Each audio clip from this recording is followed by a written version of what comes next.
Super star Krishna Sridevi జంటగా నటించినటువంటి కంచు కాగడ సినిమా రిలీజ్ అయ్యి ఈ రోజుకి 40 ఏళ్ళు పూర్తయినాయి. ఈ సినిమా రిలీజ్ రోజు ఒక సంచలనం. 144 సెక్షన్ విధించడం స్టేట్లో. సినిమా రిలీజ్ థియేటర్ల దగ్గర అంతటి క్యూ లైన్లు. సూపర్ స్టార్ ఫ్యాన్స్ కోసమనే ఒక ఫ్యాన్ తీసిన సినిమా ఇది. నందిగం రామలింగేశ్వరరావు గారు తీసినటువంటి సినిమా. ఇద్దరు సూపర్ స్టార్లతో. కోదండరామిరెడ్డి గారు డైరెక్షను. ఇక కథలోకి పాత్రధారులు చూస్తే రావు గోపాలరావు, ప్రభాకర్ రెడ్డి, గుమ్మడి, నిర్మలమ్మ, అల్లురామలింగయ్య, కాంతారావు, జగ్గయ్య, గిరిబాబు, రాళ్లపల్లి, కేకే శర్మ, శ్రీధర్, నగేష్, సుత్తి వీరభద్రరావు, వేలు, Srilakshmi, Padma, Anuradha, Chittibabu, master Arjun, Bhimaraju, Prasad Babu, Ceylon Manohar, telephone Satyanarayana, Madan Mohan, రాజ్వర్మ, Ramji, చిడతలప్పారావు, Veeramachaneni Prasad, పొట్టి వీరయ్య. ఇంత భారీ తారాగణం ఉన్నటువంటి సినిమా 80లో రానే రాలేదు అని ఘంటాపదంగా చెప్పొచ్చు. దీనికి పనిచేసిన టెక్నీషియన్ల సంగతి చూస్తే త్రిపురనేని మహారాజు గారి మాటలు రాస్తే సత్యానంద్, సత్యమూర్తి ఇద్దరు కథ అందించారు. సంగీతం చక్రవర్తి గారు. బిఎస్ఆర్ స్వామి గారు అద్భుతమైన కెమెరా పనితనం చూపించారు. పాటలు వేటూరు గారు, అట్లానే అదృష్ట దీపక్ గారు డైరెక్టర్ గారు ఒక టైటిల్ సాంగ్ రాశారు దీనికి. సుశీల గారు, శైలజ గారు, ఎస్పి బాలసుబ్రహ్మణ్యం యథావిధిగా తమ వంతు శక్తి వంచన లేకుండా సూపర్ హిట్ అవ్వడానికి పాటలని తీశారు. కోటగిరి వెంకటేశ్వరరావు గారు దీనికి ఎడిటింగ్ అయితే, సలీం మాస్టర్, తారా మాస్టర్ ఇద్దరు దీనికి డ్యాన్స్ డైరెక్షన్ వహించారు. ఈ సినిమాకు సంబంధించి మరొక చిన్న విశేషం ఏంటంటే కె సదాశివరావు గారు, ఏది మనకి ఆ కొండపల్లి రత్తయ్య సినిమాతో డైరెక్టర్ అయినటువంటి ప్రేమ తపస్సు సినిమా, ప్రేమ విజేత సినిమాకి కూడా ఆయన డైరెక్టర్. ఈ సినిమాకి మన అసిస్టెంట్ డైరెక్టర్ పనిచేశారు. పాటల్లో 7 పాటలు ఉంటే వీటిలో ఒక 4 సూపర్ హిట్ అయ్యాయి. క్లైమాక్స్కి ముందు వచ్చే పాట కొద్దిగా లెంగ్దీగా సాగుతుంది, కానీ ఇది ఒక జానపద చిత్రంగా కనుక తీసున్నట్టయితే అదిరిపోయేది. వాస్తవానికి కంచు కాగడ అనే సినిమా టైటిల్తో అప్పట్లో విశ్వేశ్వరరావు గారు ఎన్టీఆర్ గారితో తీద్దామని కొంత తయారు చేసుకున్నారంటారు 5 హీరోలతో. ఆ టైటిల్ తప్పితే ఇక దానికి దీనికి పోలిక ఉండకపోవచ్చు. కృష్ణ గారికి సంబంధించి ఈ సినిమాని అత్యంత ప్రతిష్టాత్మకంగా భారీ విలువలతో తీసిన సినిమా. మీరు ఆ గ్రాండియర్ అంతా యూట్యూబ్లో చూస్తే కనపడుతుంది. ఇప్పటికి కూడా స్క్రీన్ మీద చూసే అవకాశం మనకి ఇప్పుడు లేదు, ఎందుకంటే ఫిల్మ్ కాబట్టి. డిజిటల్ ఫిల్మ్లకు మార్చి దీన్ని కనుక థియేటర్లో రిలీజ్ చేస్తే ఆ కంచు కంఠంతో కృష్ణ గారు చెప్పే డైలాగులు అదిరిపోతాయి. దీనికి కంచు కాగడ అనేది పెట్టడం టైటిల్ ఎలా దీనికి మన జస్టిఫికేషన్ ఇచ్చారంటే, స్వర్ణగిరి అనే ఒక సంస్థానంలో ఒక పాలకుడు చేసినటువంటి నియంతృత్వ పాలనకి ఎదురీదిన యువకులు, అలానే సాహసికుల గాథ. ముందు విక్రమ్ అనే క్యారెక్టర్లో కృష్ణ గారు ఈ ప్రభుత్వానికి వ్యతిరేకంగా పోరాడుతున్న వాళ్ళని పట్టిస్తారు. కానీ ఆ తర్వాత తాను రియలైజ్ అయ్యి వారికి సాయం చేస్తారు. అంటే ఒక రకంగా నక్సలైట్లుగా మారుతారు. ఇదే సమయంలో 1984లో మనకి మహాసంగ్రామం సినిమా షూటింగ్ కూడా ప్యారలల్గా జరిగింది. కాబట్టి కృష్ణ గారి 2 క్యారెక్టర్లు కూడా ఇంచుమించు ఒకేలా కనిపిస్తూ ఉంటాయి. కృష్ణ గారికి సంబంధించి ఈ సినిమానే ఇదే డైరెక్టర్ గారు మనకి కోదండరామిరెడ్డి గారు దానికి కూడా పనిచేశారు. మన అభిమానుల కోసం అభిమాని అయినటువంటి నందిగం రామలింగేశ్వరరావు గారు తీసిన సినిమా ఓపెనింగ్స్ రోజు ఫస్ట్లో నేను చెప్పినట్టు కలెక్షన్స్ అద్దరిపోయినాయి అనమాట. మొదటి వారంలోనే 82 లక్షలు వసూలు చేయటం అనేది అప్పట్లో బాక్స్ ఆఫీస్ని తుత్తునీయలు చేసిందంటంలో సందేహమే లేదు. 82 లక్షలు నాటి జోక్ అనమాట అప్పట్లో. ప్రతి థియేటర్లో అదిరిపోయిన కలెక్షన్స్. నెల్లూరు కానీ, విజయవాడ రాజు కానీ అన్నిట్లో ఎక్కడ రిలీజ్ అయితే అక్కడ ధూమ్ ధామ్ అన్నమాట. ఫ్యాన్స్. ఇంకొక విషయం చెప్పాల్సింది, అంతకుముందు కూడా మనం చెప్పుకున్నది, మన ఎన్టీఆర్ గారిని పదవి నుంచి దించేసిన తర్వాత నాదెండ్ల భాస్కర్రావు గారు సీఎం అయిన తర్వాత ప్రతి సీఎంకి శుభాకాంక్షలు చెప్పడం అనేది పద్మాలయ స్టూడియోస్ తాలూకు ఆనవాయితీగా చెప్తూ అప్పుడు ఒక ప్రకటన వస్తే ఊటీ నుంచి ఎన్టీఆర్ ఫ్యాన్స్కి తీవ్రమైన ఆగ్రహం కలిగి ఈ సినిమా రిలీజ్ అవనీయకూడదు, కృష్ణ గారి సినిమాలు ఏవి కూడా ఒకవేళ అయినా కూడా అక్కడ హంగామా చేయాలి అన్నట్లుగా అడ్డుకోదామని చూశారు. ఇప్పుడంటే కొన్ని పొలిటికల్ ఈవెంట్లు అలా కుదురుతున్నాయి, కానీ అప్పట్లో కృష్ణ గారి సినిమాలను ఎవడన్నా ఆపాలి అంటే వాడివి గుండె చెరువ అనుకోవాల్సిన విషయమే. అందుకే ఎన్టీఆర్ ఫ్యాన్స్ ఏదో థియేటర్లు ఆడుతున్న చోటకు వచ్చి గొడవ చేయాలనుకుంటే కృష్ణ గారి ఫ్యాన్స్ తమ సత్తా చూపించేసరికి తోక ముడిచి పారిపోయారని చెప్తారు. ఇది ఎవరికి ఇష్టం ఉన్నా లేకపోయినా అప్పటి సీనియర్ అభిమానులు కూడా నిర్ధారించినటువంటి ఒక సత్యం.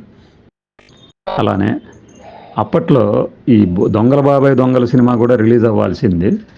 అయితే ఈ నిర్మాత డూండి గారు ఇప్పుడు పరిస్థితులు బాగాలేవు కాబట్టి రిలీజ్ వాయిదా వేసుకుంటాను అంటే వెంటనే ముందుకొచ్చి ఇక్కడ కూడా మన అభిమానుల సత్తా దాటిన నందిగం రామలింగేశ్వరరావు గారికి హ్యాట్స్ ఆఫ్ చెప్పాలి. అలా రిలీజ్ చేశారు ఈ సినిమాని.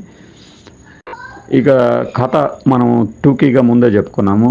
కథానుసారం కృష్ణ గారు తన ధోరణి మార్చుకొని ఈ నక్సలైట్లు లాగా మెలిగే ఈ క్యారెక్టర్లకు సహాయపడుతుండగా మనకు అందులోనే శ్రీధర్ గారు కూడా ఒక ముఖ్య పాత్ర పోషిస్తారు. ముందు నుంచి విప్లవ నాయకుడిగా గిరిబాబు కనిపిస్తారు. కృష్ణ గారు ఎంట్రీ అయిన తర్వాత కృష్ణ గారికి నాయకత్వం వహించి అప్పగించి వారి అనుచరుగా జగ్గయ్య గారు మన శ్రీధర్ గారు గిరిబాబు మారుతారు. గుమ్మడి గారు ముందు అహింసా విధానానికి కట్టుబడిన ఆ తర్వాత తాను కూడా దెబ్బకు దెబ్బ అనే ఒక రంగయ్య టీచర్గా ఉంటారు.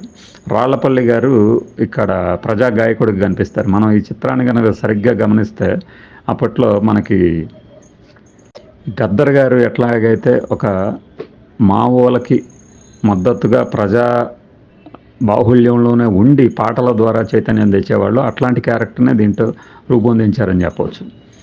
జగ్గయ్య గారేమో ఇప్పటి ప్రభుత్వంతో పోలిస్తే ఒక గవర్నర్ వ్యవస్థలో ఉండే గవర్నర్ లాగా ఒక కేవలం రాజముద్ర వేయటానికి మాత్రమే అన్నట్లుగా రావుగోపాలరావు గారు మారుస్తారు.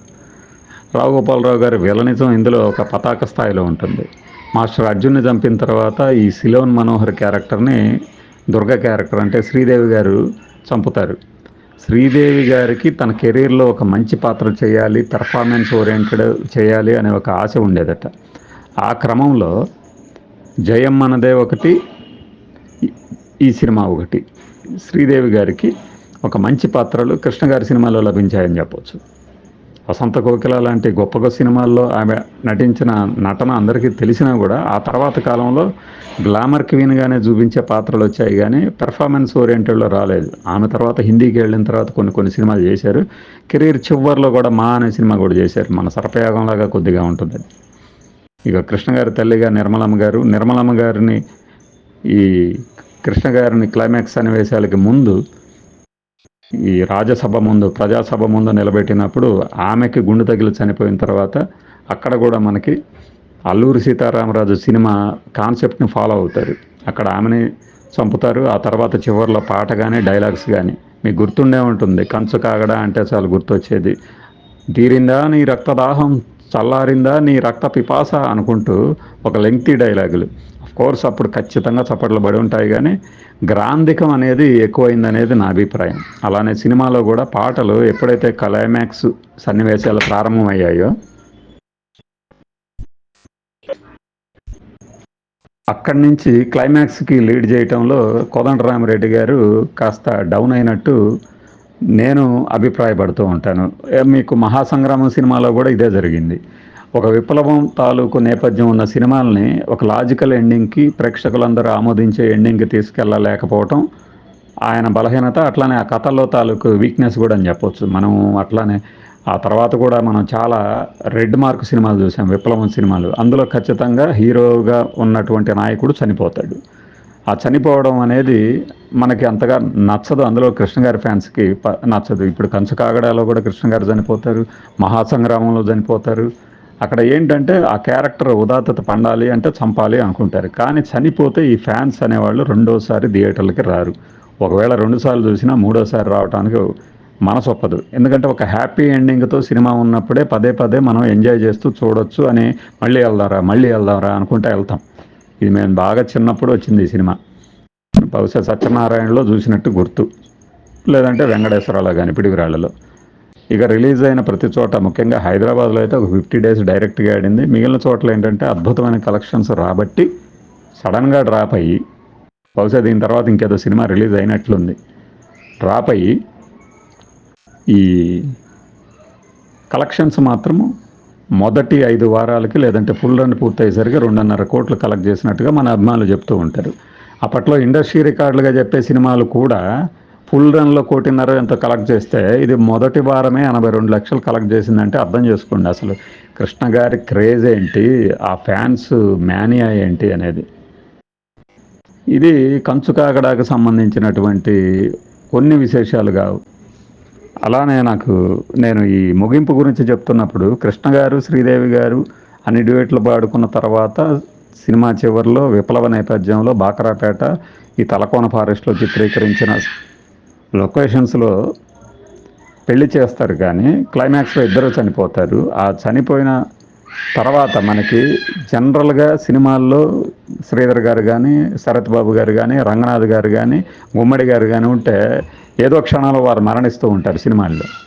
అంటే అదొక నానుడిగా ఆ పాత్రల ఔచిత్యం ప్రకారం జరుగుతుంది. కానీ ఇందులో మీకు ఏ ఒక్క క్యారెక్టర్ చనిపోదు. ఒక నిర్మలమ్మ గారు, ఆ తర్వాత విలన్లు తప్పితే కృష్ణ శ్రీదేవి మాత్రమే చనిపోతారు. ఇది కూడా నేను గమనించినటువంటి ఒక డ్రాబ్యాక్గా అనుకుంటున్నాను.